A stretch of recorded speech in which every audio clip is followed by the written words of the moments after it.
This is episode 30 with Dr. Meg Haworth.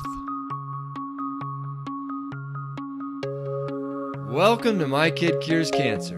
My name is Ryan Sternagel, former regular guy turned dadcologist, cancer coach, and health advocate. Each week we'll talk to a new expert on a particular aspect of beating cancer or human optimization to bring you one step closer on your path to true health.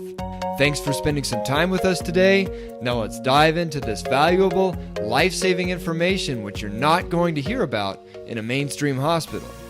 Please pay very close attention to this one, everybody. We are talking about emotions today. And I know that might not be quite as sensational as exotic new treatments or which supplements to take or even healing the gut for that matter, but when we think in terms of true healing and fixing root causes and all that good stuff instead of just a pure treatment mindset, as you'll see right now, I think this is a vital component to address, and that goes for adult and childhood cancer as well. And it became very apparent just why it matters so much when Meg told us about the ACE study, which followed 77,000 people and definitively linked adverse childhood events to disease later in life. So clearing up these issues isn't just good for your mind, it turns out it's literally good for your body as well. Meg also talked about how what parents are going through emotionally during pregnancy can have a very real impact on their children after they're born, which was of particular interest to me, as I know a lot of you listening out there as well. Fortunately, it isn't all doom and gloom, as Meg talked about her whole person integration technique for releasing these emotions for both adults and children, and she also had a lot of great advice for those of us actively going through a traumatic experience right now and the best way to deal with that for yourself and your family. Good to have you here with us at My Kid Cures Cancer, where it is our goal to bring all sides of the discussion on how to heal cancer and be truly healthy to the same table to give you one place to tune into for the most well-rounded perspective possible. This is a show for people going through cancer, by people going through cancer, inspired by my wife Teddy and I's experience with childhood cancer, bringing our son Ryder back from a stage 4 cancer diagnosis to the happy, healthy little boy he is today. If you aren't dealing with cancer and want to keep it that way, this show will likely be very helpful to you as well. We'll get to Meg in just a minute, but before we do, you need to hear that the information you hear on this show is for informational purposes only and is not intended to be a substitute for medical advice, diagnosis, or treatment. And you also need to hear about Ryder's new rebounder because it's awesome. He's been on his $36 Little Tykes trampoline for the past few years, and it served him well and got us through some very rough times, but it was definitely only built to take so much, and the mat's basically touching the floor at this point. It was getting pretty sad, so it was definitely time to upgrade, and after much research, we settled on the Rebound Air, which as it turns out is the company that was built by more or less the father of rebounding as we know it today, Al Carter. We're super happy with it. Teddy and I have been using it every day as well, which is also another nice improvement over the Little Tykes in and of itself, but the bounce on that thing is insanely smooth. It's like the thing is practically doing the work for you. It's pretty neat. And the best part is we've gotten to know the guys at Rebound Air pretty well through the process as they're actually here in Utah, and we got to go to their office and try out all the different models and everything, which by the way, you can see on the My Kid Cures Cancer YouTube channel. And if you are still rebounderless or in need of an upgrade yourself, they wanted to give you a discount on any model of their trampolines, or rebounders I should say, just for listening to this show. So coupon code MKCC for My Kid Cures Cancer will give you $20 off any of the Rebound Air rebounders. And just in case you're not familiar with it, rebounding is indeed a fancy term for jumping on a mini trampoline, and it's about the most efficient way to get a quality whole body workout in for one, but more importantly, it's a really good way to move your lymphatic system, which is of course absolutely vital for anyone interested in reversing or preventing cancer. And if you're not familiar with just how important the lymphatic system is, I would suggest you go back and listen to episode 16 with Dr. Morse for an excellent explanation of that. Or you could just take my word for it and get yourself a Rebound Air with code MKCC and get bouncing. And with that, let's get to the interview with Dr. Meg Haworth.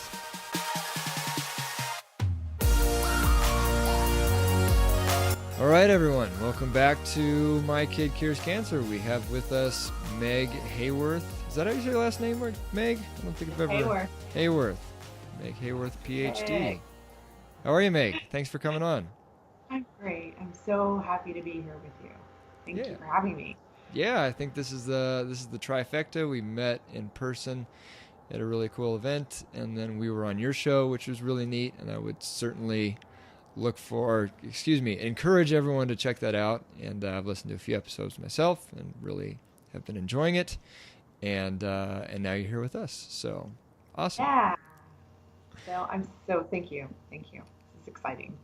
It is. It is. So I'm excited for the topic at hand, and I'm not even really sure how to like forecast it. So we'll probably Yeah. we'll probably just jump into it. But you have like a bit of a diverse resume, if I've ever seen. Do you want to just give everyone like a little background of, I don't know, what got you into what you're doing now, and what all it is exactly you do now? Yeah, well, just bottom line, I work mainly with women who were sexually or physically abused as children and now have a chronic illness or are trying to stave off a chronic illness because they have persistent symptoms. There's a huge public health study called the ACE study that made the indelible link between adverse childhood experiences and chronic illness later in life. And this is my story. This is exactly what happened to me. And it took me about 10 years to figure out that there was a connection between what happened as a child, because I was sexually abused and went through other different types of abuse, and um, and then how I ended up with chronic illnesses all through my 20s. I was in and out of doctors' offices with irritable bowel syndrome and migraines and depression and PTSD and uh, oh gosh, I had from top to bottom, I was sick.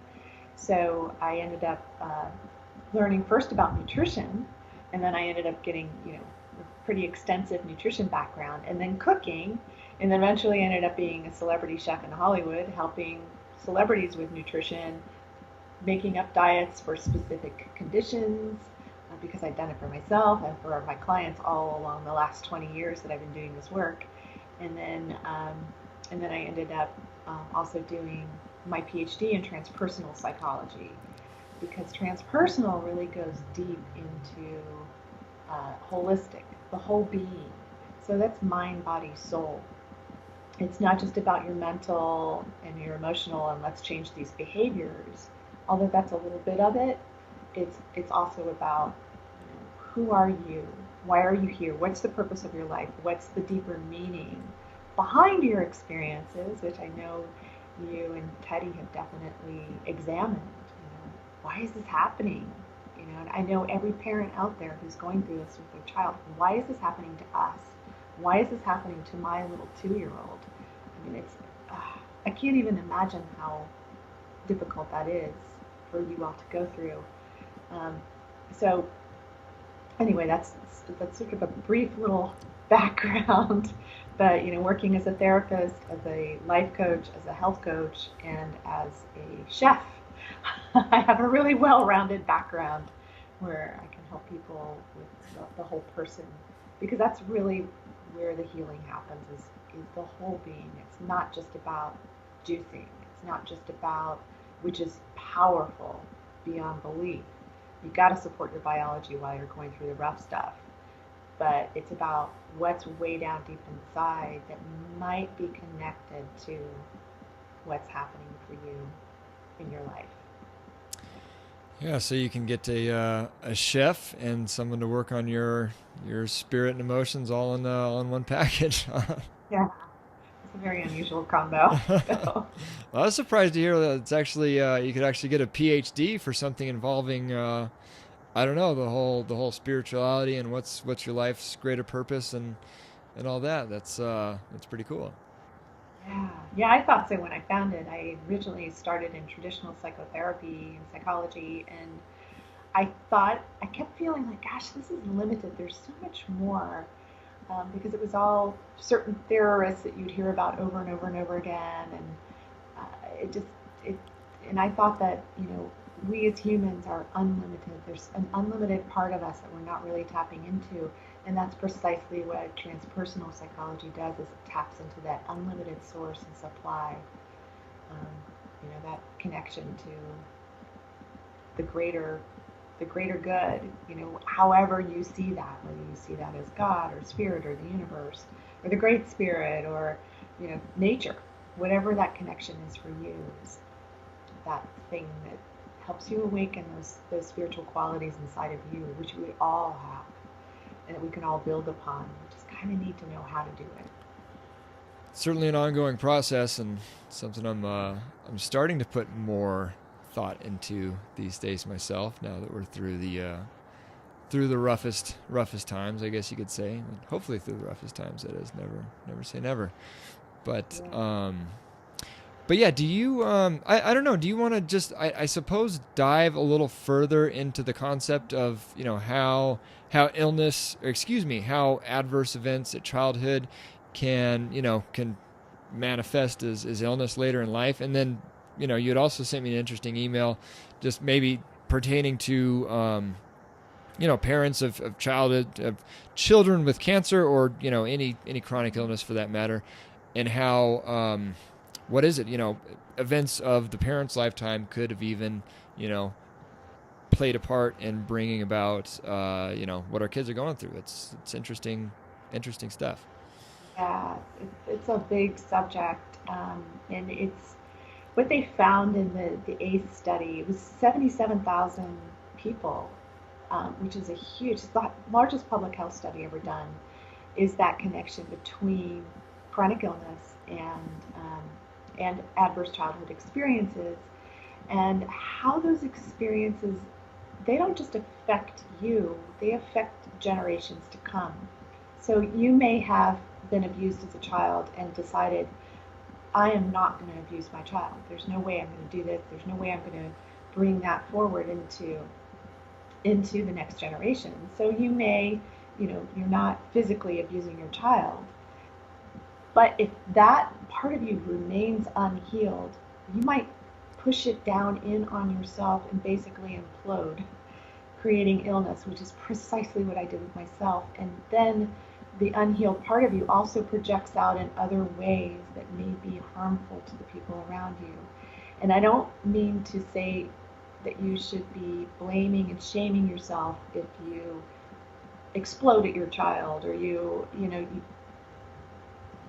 do something that might be affecting them in some way.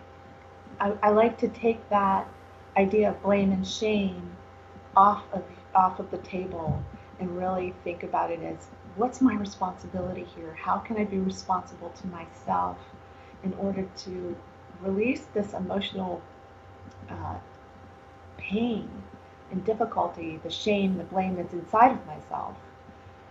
Because ultimately, that's your responsibility to release those things. And that's what I help people do, is to release those really deep emotions. And if you were abused as a child and now you have a child with cancer and you're dealing with all of that, um, the things that you tend to deal with the most, if you've been through abuse, are shame, blame, and unworthiness. That trifecta can really take you down as a parent and can make you less effective as a parent to your child who's going through this difficult situation. So when you take care of your emotional piece, emotional, mental, spiritual, because it's all one really, when you take care of those things, it can make a significant difference in how you can show up for your child, because you have more energy available to you to give that love and that support and that focus to the child.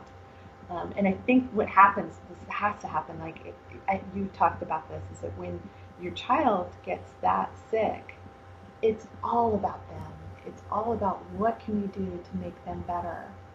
And so you take the focus completely off of you.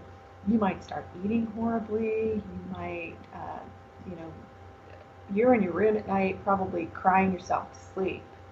I mean, these are really big things you're dealing with.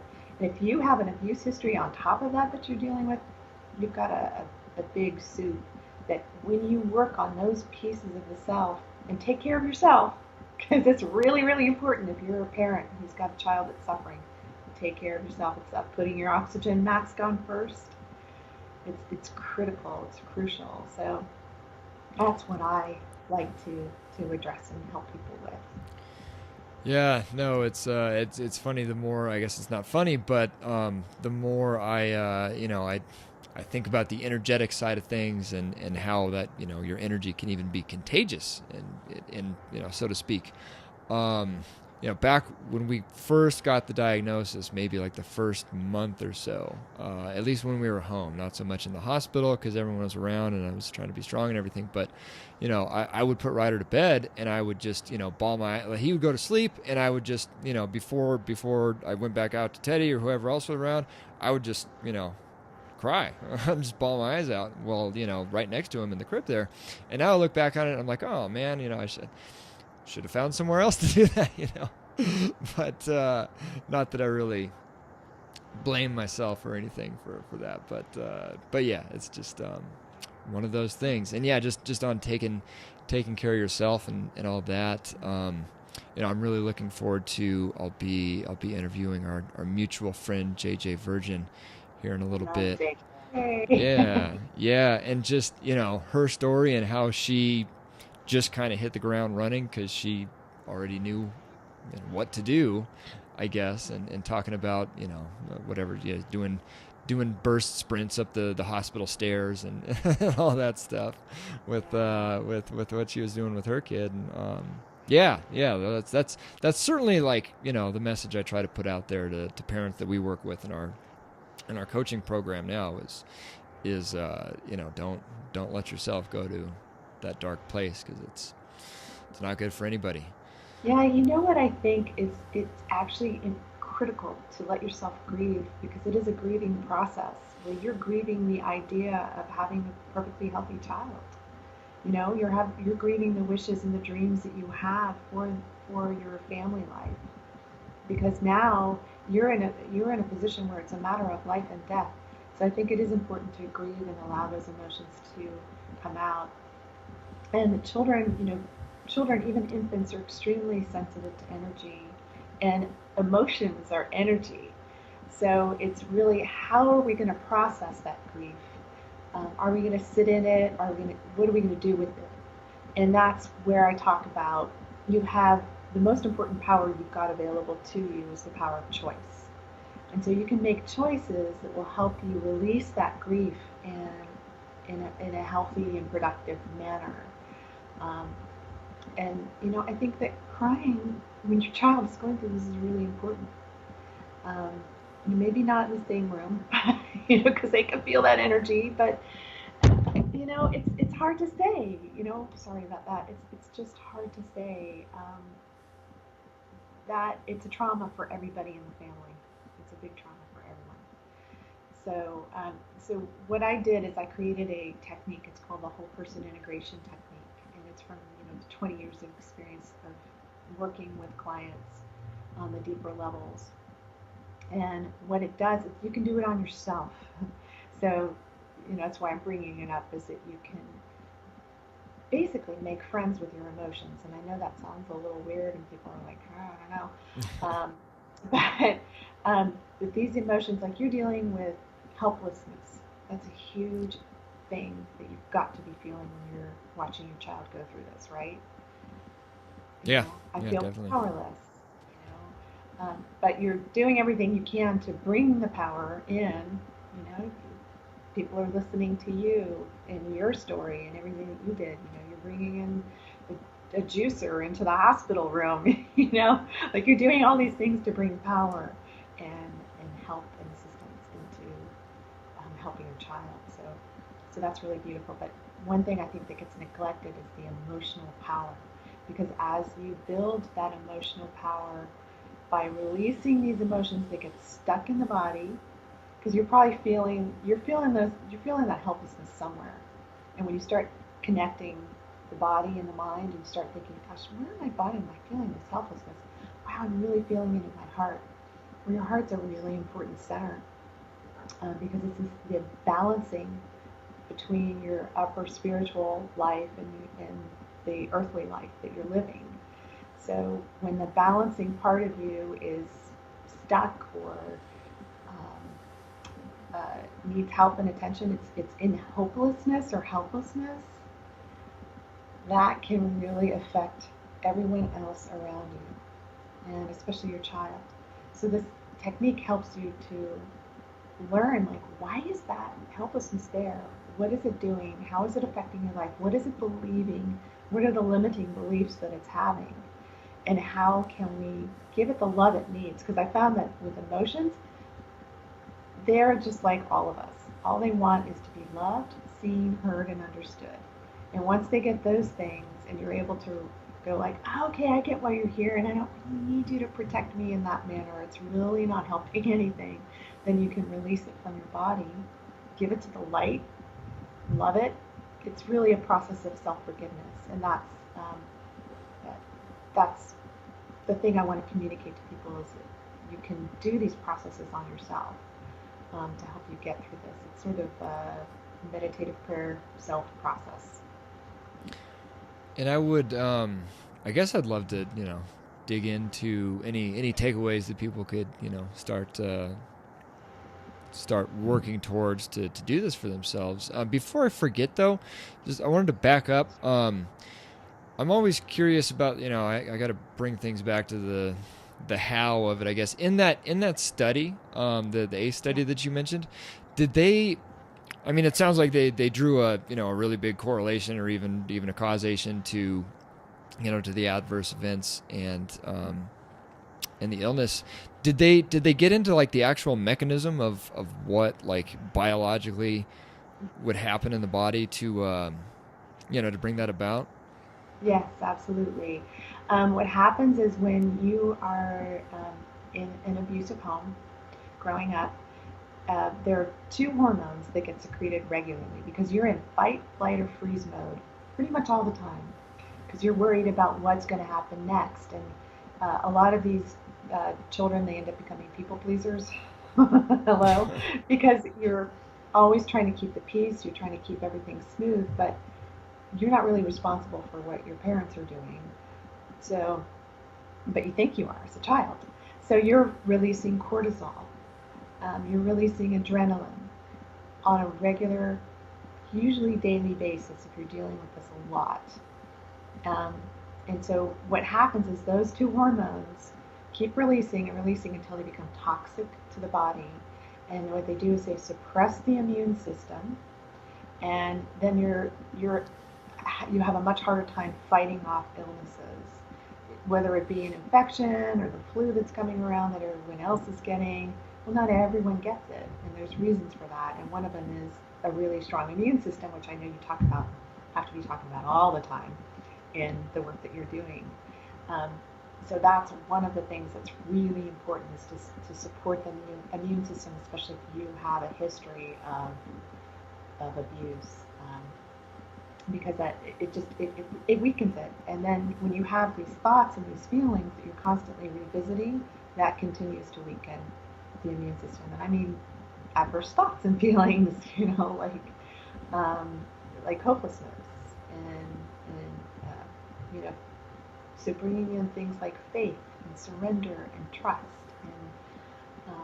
and allowing and allowing the spirit to work through you.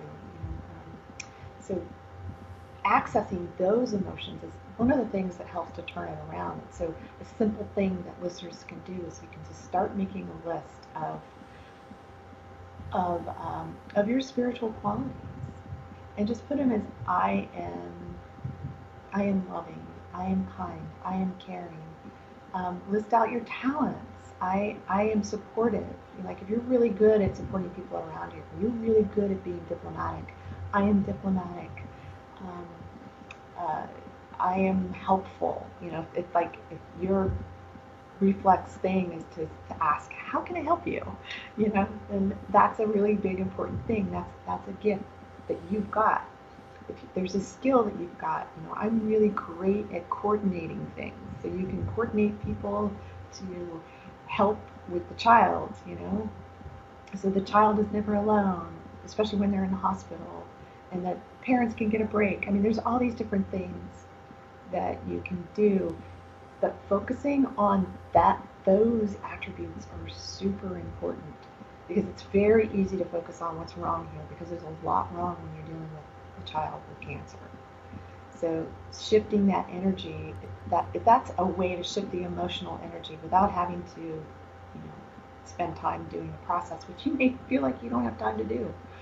So, but you have time to make a list of all of the beautiful things that you have available to you to support yourself, to support your family, and to support your child as they're going through this experience.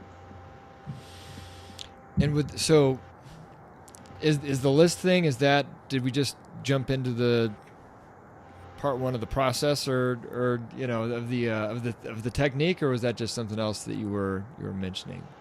That's something else I'm mentioning. Okay.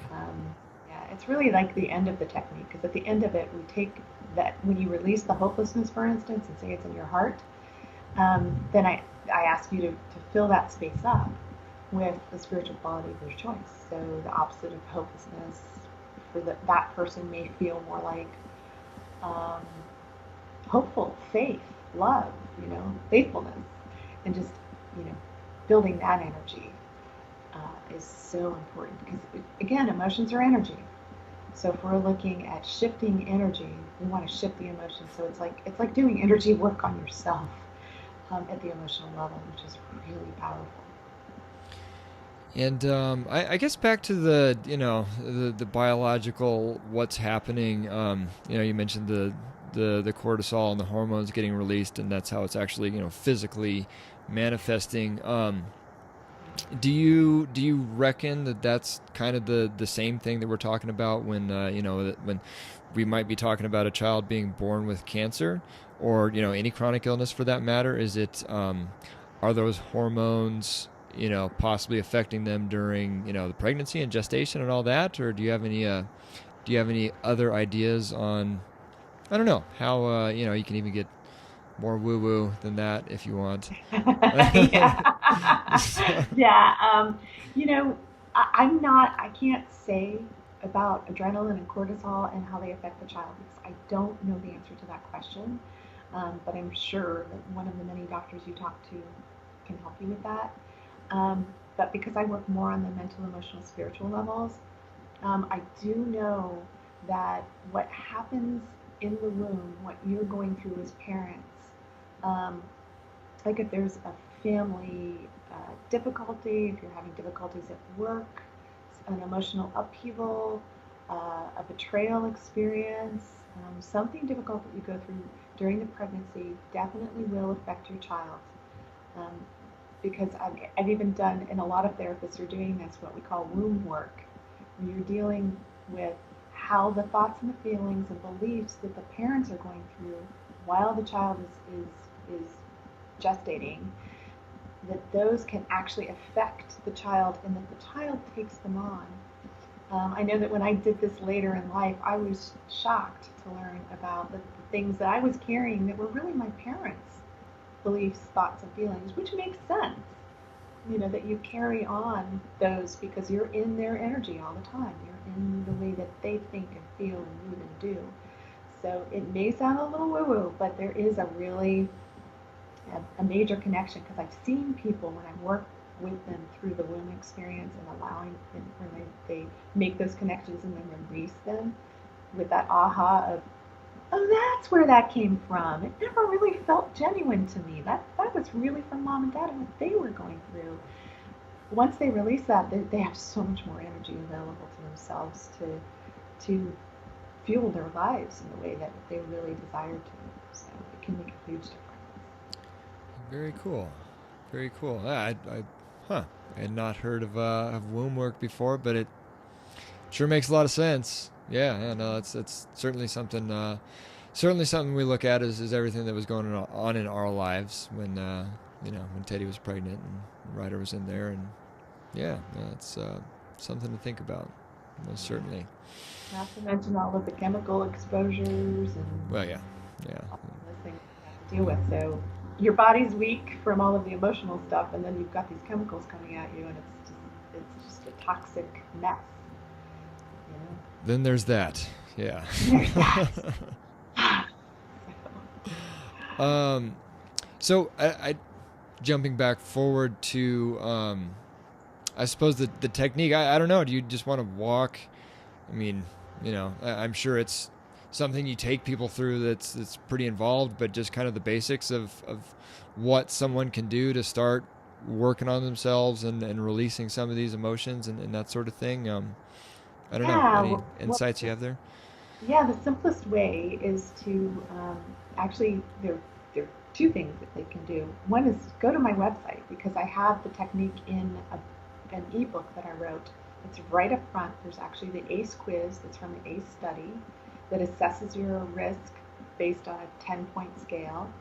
And then there's the ebook, which has my whole person integration technique in it, so that it has um, uh, the, the 4 questions that you ask the emotions. And it's really basic. It's just a basic overview, but it can really help people um, to help release these emotions. And just to very quickly go through that so that listeners um, you know, have an idea. You look at what are the emotions that the major emotions you're going through right now. So you're going through hopelessness, fear, unworthiness, because you feel like you're not good enough, because you can't make your kid better, or whatever it is. And you find the emotion that has the most charge for you, and then you write that one down. And then there's 4 questions that you're going to ask that emotion. You're going to close your eyes, you can scan your body, you're going to feel where do you feel it most strongly. You might feel it in a few places, but one's going to be louder. It might be in your throat, it might be in your heart, it might be in your stomach, it might be in your abdomen. You're going to have some kind of a pain or a tightness or a soreness or something. And then you imagine you're going into your throat and you're talking to that emotion. So let's say hopelessness, because that's a big thing that you probably deal with a lot, is feeling hopeless. And so you go into that emotion and you ask it 4 different questions. You ask it, why are you here? Listen for the answer. You ask it, how do you affect my life? What do you believe?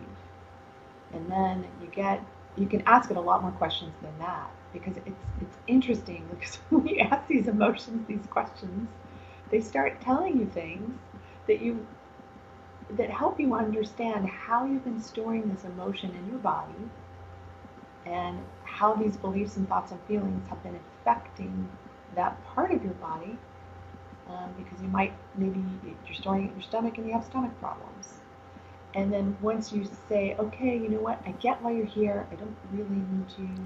Thank you so much for trying to protect me, because that's usually why these emotions show up, is they're trying to protect you from something, and it's some really misguided, weird thing that you're like, what? Where did that come from? And then when you bring love to it, then you activate that most loving part of yourself to bring love to that emotion, and then release it out of your body into the light. It's amazing what happens. The tightness goes away. I mean, I do this technique on myself often. I mean, when I have things come up for me, because we all do. It's just part of living life. But you're living life, if you're a parent with cancer, you're living life from a really deep, dark place. It's a really hard place to be. I can't fathom. I mean, the closest I can get is the abuse history I went through and how hard that was. And I did lose a child when I was married, and that was really hard. So, I mean, I can kind of connect in there, but when your daily experience is watching struggle with your own child, it's got to be really hard. So I hope that this process can assist and help people with. Yeah, yeah. No, I certainly wish I had something that I could at least fall back to like work on. Um, back when we were in the thick of it, because yeah, it was all just kind of inside of me, but and that's where it stayed. So yeah, just Yeah. having anything to actually do, between all reading the studies and all that stuff would have been And you don't know what you don't know until you know it. And yeah. when you know it, then it's like, oh, well, now I can do something about this. So, So this may be the exact same answer to a different question, and if so, that's fine. But so I mean, that process and everything you just went through was kind of brought up in the context of dealing with stored emotions and stuff that might have been there for a long time. Do you have anything to add for, like, people that are dealing with something that just happened now, like, their kid being diagnosed with cancer, or themselves being diagnosed with cancer, close loved one being diagnosed with cancer, something like that. Yeah, I don't know if if the answer is the exact same process you just mentioned. That's fine. But yeah, just wondering if there's any extra goodies there for something that's you're actively going through. Yeah, I think that, at first, the initial response that's completely appropriate is grieving the loss of your health, because now you know that who you were before that diagnosis and who you are after that diagnosis are two really different people. And so you have to adjust to this new lifestyle, because you're going to have to adopt a completely different lifestyle in order to actually heal it, versus just repress it, which is what um, you know a lot of techniques, medical techniques, do, as I know you examine in your work.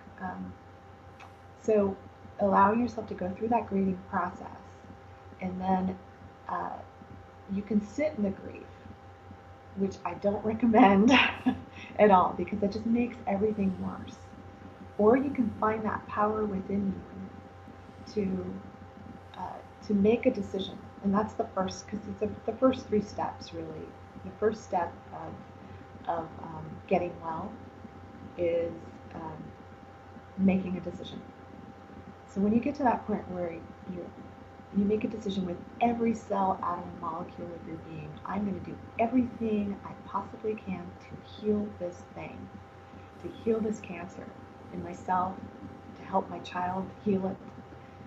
When you make that decision, there's a huge power that happens, and you know this, because I've seen you go through this, is that all these things start showing up for you the moment you make that decision. The people that you need to help you get through it, the experiences that you need to help you get through it, the advice you need, the books, the conversations, everything just starts showing up to support you when you make that decision. So um, just decide, I'm taking my health into my own hands. That doesn't mean you're not going to listen to your doctors, you are, but you and Teddy are a great example of this, because you both knew there's something really wrong here, and the doctors kept kind of going, no, it's just whatever. He wasn't walking. There's a lump on his spine. There's something really wrong here, and your intuition said, we got to deal with this, and not in a traditional way. So you took your healing into your own hands, and when you did that, what happened? What's that? When you took your healing into your own hands, what happened? All Oh, this stuff showed up for you, yes, right? yeah. All these people, and you just have this huge outpouring of all these people that are just like, what can we do to help you with your mission now?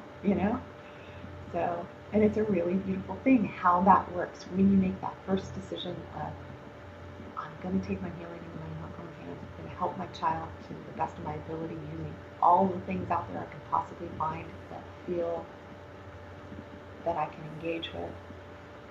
And then you use your power of choice. That's the second thing you do, to make choices that will help to empower you. Um, and then you seek help. That's the third thing you do, seek help. And that's what people that are listening to this podcast, you are seeking help. you know. Yeah, no, it's funny you mentioned that about like the books specifically that might come to you. So the story that we always clung on to early on, that we found just clicking around, I think somebody might have sent it to us as well, maybe shortly after we found it, was that of a lady named Leanne Woodland, who this was way back a while ago now, but her son was diagnosed with stage 4 neuroblastoma, same as Ryder, and they went through the ringer, the conventional, and her son Drew actually ended up getting sent home to die. Just nothing more we can do for him. Get your affairs, or get his affairs in order, whatever you want to call it, that sort of thing. And the story, some like I probably will butcher the finer points of it, but her and her husband kind of, maybe they had heard about alternative natural whatever stuff and hadn't really paid much attention to it, and but now they kind of, when they took him home, they made the decision, all right, we're gonna, this isn't over, we're gonna do everything we can, just and I think they even, like said, Lord, just give me a sign, show me where to start or something like that. And like right as it happened, someone from church like knocked on the door with this book, like Prescription for Nutritional Healing. And then I think even like she just flipped it open and it happened to land on the cancer page, and so they, obviously there's, juicing and nutrition and blah, blah, blah in there, and they got to work, and that was, years and years and years ago, and her son Drew, I think, just graduated from college now. So, Oh, yay! yeah, Oh, that's yeah, wonderful. yeah, I love that story because you've got the longevity piece of it, but that's the power of decision right there. And not it can't just be a little like, yeah, I think, you know what I mean? Like, I think I'll lose weight. I think I'm going to diet. It has to be, I'm doing this. This is it. I don't want to accept any other reality other than wellness. And it's just powerful when you do that. So that's a great story. yeah. No, like I said, it was certainly our inspiration going through everything, and yeah. So it was one of the first articles I wrote for MyKidCuresCancer.com. Was just recapping that story in my own words, just because it was pretty neat for us. Motivating, very motivating. Yeah, yeah. So I don't know if you have any, I'd be interested to hear what you had to say, I guess. So, we're talking about releasing emotions in ourselves and all that, and whether, if it's for someone who has cancer themselves, then obviously that's good for you, just from a lot of different perspectives. If it's, if you're dealing with being the parent of a child, then it's good for you, but it's good for your child because, the energy is going to be better, and you yourself are going to be performing better for them. But then when you think about children that, maybe they either inherited some heavy stuff from you, just like actual, like in their, in their thoughts and their being, whatever, or even now that they're going through all this trauma in the hospital and all that, obviously that's certainly not helping as well. Do you have any I don't know, any tips and tricks for helping like our kids release some of this bad energy, bad emotions, bad thoughts when they're yeah. Yeah, I think a lot of it comes from the parents and their thought process. If a parent is with the child and is always just sad and upset and concerned and not in that positive state of we're gonna get you well, there's you see the difference in energy there, right? So that can make a significant difference on your child's morale. And of course, it depends on the age of the child too, because they're at different developmental stages. So, but even so, they're energetically, even if it's an infant, like when you were dealing with Ryder, the 1-year-old, they still take on that energy. So keeping them in a positive state, making them laugh as much as you possibly can, playing with them, having them look at their own spiritual qualities. I am loving, I am fun, I'm smart, I'm kind, I'm easy to be with, or whatever. But keeping that energy up, keeping that emotional energy up, and keeping it light and bright and beautiful. Prayer with the family is really special and important. I know not everybody does that, but just think of it as wishes. Think of it as good wishes. Here's a great story. I heard this story many years ago about a little boy who had a brain tumor. And what he did on his own is he would close his eyes and he would visualize, like in Star Wars, the fighter jets, would be shooting at the brain tumor and making it smaller and smaller and smaller. And he This is such a cool story. It's so topical for your audience. And I haven't heard it in a long time, so I want to make sure I get it sort of right. But the long and short of it is that he went to his parents one day and he said, it's all gone. And I'm like, what? And he had a brain scan, and the tumor was all gone. That child was envisioning that tumor being destroyed in a way that he felt it was going, you know? So visioning with your child, I think, is a really powerful exercise. Seeing them happy, seeing them healthy, seeing them running and jumping, like you get to see Ryder do today, right? You know, like think about the power of that. I mean, this is something that athletes do in order to win the gold medal. They close their eyes and they visualize themselves standing up there with the gold medal on. They visualize themselves breaking their best time and setting world records. So if you think about the power of visualization with your child, I mean, just you and your wife and your child holding hands and saying together, we see you happy, we see you joyful, we see you running and playing and having an amazing life.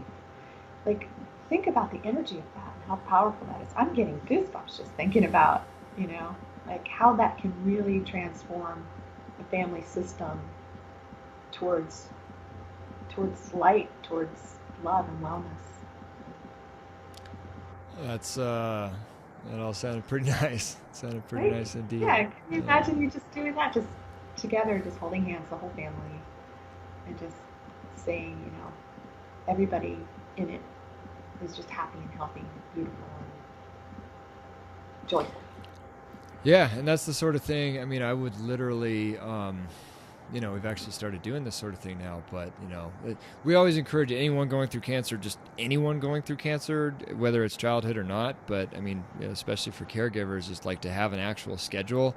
And that goes primarily. We started ours just for supplements and stuff, but then I started adding, getting outside and getting in the sun and getting in the woods and, playing and all this stuff.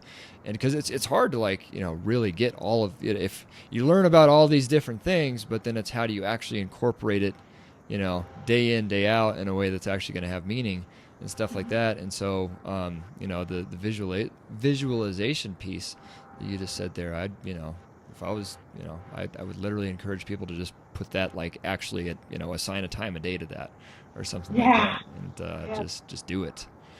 Yeah. That's an excellent idea to work that into your daily plan. Yeah. That's it's tough fitting it all in, especially especially when you're coming from just whatever everyday life, and then all of a sudden you're learning about if you're really getting into it, you're learning about a million different things every day, and it's how do you actually incorporate all that in your life? So, it's good.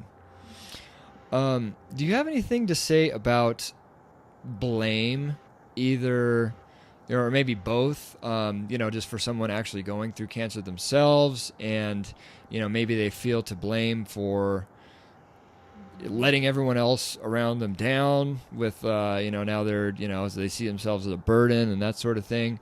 Or I should say and, because I'm interested to hear your answer on both, but then and for parents who, can, especially when you start thinking about this type of stuff, feel like they're to blame somehow for their kids' illness as well. I'd be interested to hear both those perspectives.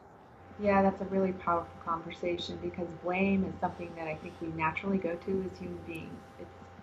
It's in the crime and punishment idea of life. And I think that on a higher level, it's more about responsibility. And what am I responsible here for? I'm responsible for my own emotions, my own reactions. And I can, blame my parents for abusing me, and I can do that for years and years. Or I can take responsibility for my own reactions for it. And that gives you a personal sense of power of, okay, well, I can release these. I don't have to sit in the blame. I don't have to be angry at them. And again, it comes down to self-forgiveness and self-responsibility. What's my part in this? What's their part in this? And I think that conversation isn't had very often, but I think it's a really super powerful one. What am I responsible for here? And it's my emotional reactions. Um, yes, somebody may have done something awful to you, or you as a parent may feel like you did something that maybe led to your child's cancer. Um, Again, you don't know what you don't know until you know it. you know? So as soon as you begin to become aware of these things, then you've got the power to be able to shift and change them. And then work on your own responsibility. And then that comes down to the emotional reactions and how can you understand the beliefs, the thoughts, the feelings, how they're stuck in your body, and how can you release those. And then as you do that, that blaming and shaming and guilt thing that you have becomes less and less and less. The things that you used to react to, those triggers, don't trigger you the way that they used to do anymore. Very good. Very good. Yeah, that also sounds like some good stuff to keep in mind, for sure, when you're going through it. Because yeah, that's a big one. It's a big one, both ways. Um, I think we've exhausted the questions that I had prepared on my, given my limited expertise in these matters, I guess you could say. I have my like little final two questions I always ask everyone, but I just wanted to make sure. Did you have anything else on your mind going into this interview that you wanted to let everyone know about before we wrap up? I just want to make sure we don't miss any pearls from you. I think we covered everything that we talked about um, prior to the interview. But I know there's always more. When questions come up, oh yeah, wait, wait, there's that.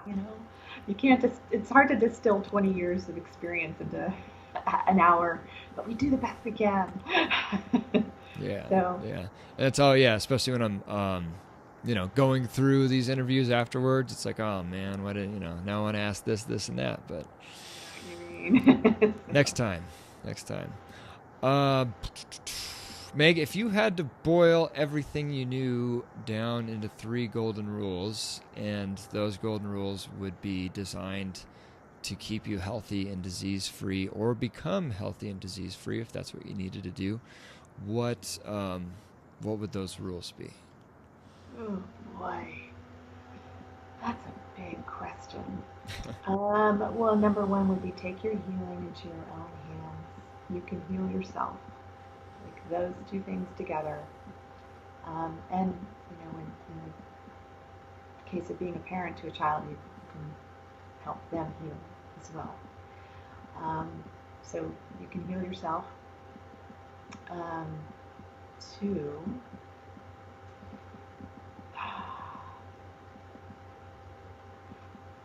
your emotions have so many answers for you. They have so much. They hold the keys at the core of your experience. Because your emotions, I think of them as a communicator between the personality and the soul. Personality being your mental and emotional self, and the soul being who you really are. And when you resolve them, you have more soul energy available to you. So that's number two. Number three, oh boy.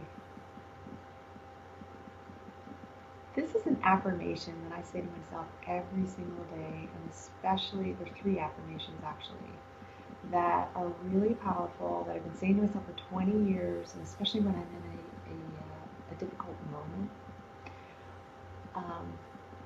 To remind yourself of who you really are. I am light, I am love, and I am peace.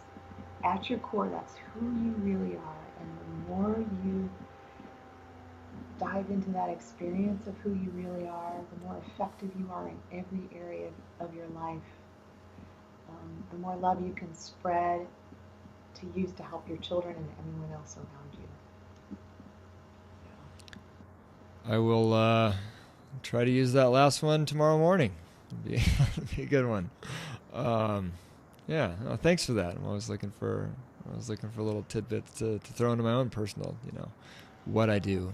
That sounds like a good one. And lastly, if you just have any sort of final thought or sentiment you want to kind of take us out with, just for anyone going through cancer, either for themselves or a loved one, that'd be nice to hear as well. Oh boy, cancer is such a mixed bag. It's such a huge wake-up call. And when you are awakened to asking the huge questions, who am I? Why am I here? Why did this happen to me? Why am I going through this experience? You are in one of the holiest moments of your life. And you may not feel that way, but it's one of the most powerful places you will ever find yourself, because what you do after that will determine the course of your life, your health, your wellness, and of your family's life and health and wellness. So you have so much more power available to you than you can possibly understand. And until you start wielding that power by really answering these questions deeply, that's where the healing happens. That's where the real juice is. Talk about juice a lot in your work, right?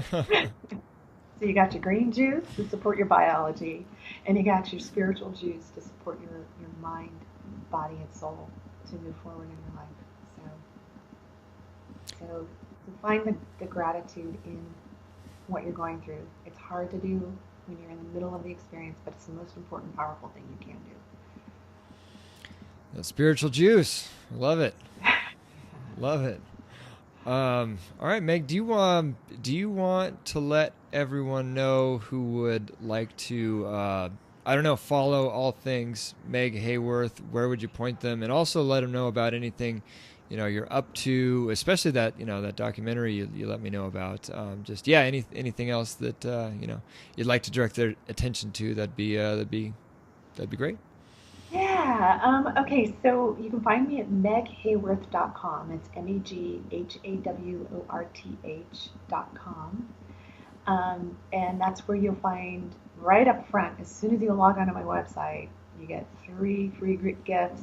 You get the ACE quiz, you get the ebook, and then you get a recipe book from my celebrity chef days, and all of the different recipes I actually made up for my celebrity chef clients. And then I also have 21 Days to Healthy Eating, which is a program that I created. And then private sessions with me. There's all different kinds of offerings. You can follow me on Facebook, where I give a lot of ideas of things to eat that are easy, that are all organic, gluten-free, dairy-free, all of the things that are suggested for people when they're going through cancer and beyond. And then you can follow me on Instagram and Twitter. My handle there is Dr. Meg Haworth, DrMegHaworth. And I just started recently filming for a documentary. It's a big Hollywood documentary. I live in Hollywood, by the way. And it's called Shades of Shame. That's our working title right now. It might change, but and it's about the effects of sexual abuse in childhood and chronic illness later on. So I talk about my personal story of what I went through with multiple abusers as a child, and then how that affected me and the chronic illnesses that I went through, but then also the many, many clients that I've helped along the way go through the same experience and helping them get well in mind, body, and spirit. Well, I look forward to. I'm gonna have to pick up your celebrity chef book and try out some of those recipes, and look forward to the documentary coming out for sure. I'll have to check that out. Oh, and then the podcast. I just sent out today in my newsletter the podcast that we just did. And your podcast is Be Well? Get Well Soon. Get Well Soon. Somebody else is Be Well. There's my coaching programs is Get Well Now. Okay. All right. Get well soon. Get well now. 21 Days to Healthy Eating. All right. Meg Haworth, Dr. Meg Haworth. Thank you so much for coming on. This has been great. Thank you so much for having me. It's been an amazing conversation. Thank you. Bye, Meg. Like I said, do not overlook this component of healing. I looked into that study myself, and the link is pretty definitive between rough stuff happening in childhood and disease later in life. And even if you didn't have a horrific childhood by any means, it's still pretty clear to me at this point that any sort of unresolved negative emotion whatsoever needs to be dealt with just like any other toxin. So get started working on yourself, and I bet your health won't be the only thing to improve. As always, if you know someone who could benefit from this episode, don't keep it to yourself. Please let them know about it. You'll be doing them and us a huge favor. Also, as always, the highlight article, my take on how the interview applies to childhood cancer, and links to all resources mentioned can be found at mykidcurescancer.com/Meg-Haworth. Haworth being spelled Haworth. And speaking of toxins, if you have not already, please be sure to get our Healthy Home checklist at mykidcurescancer.com/healthy-home, and make sure nothing in your home itself is doing harm to your family. And lastly, this show is literally brought to you by viewers like you. If you're able to spare a few bucks a month to help us in our mission here to keep putting this information out, you can do so at mykidcurescancer.com/crowd sponsor. Crowd sponsor is all one word. From the feedback we've been getting, I know you guys are liking the new Thriver Story segment of this show, so be sure to remember to tune into the Facebook page Mondays at 6 p.m. Mountain Time to catch it live, or you can get it on the podcast or YouTube.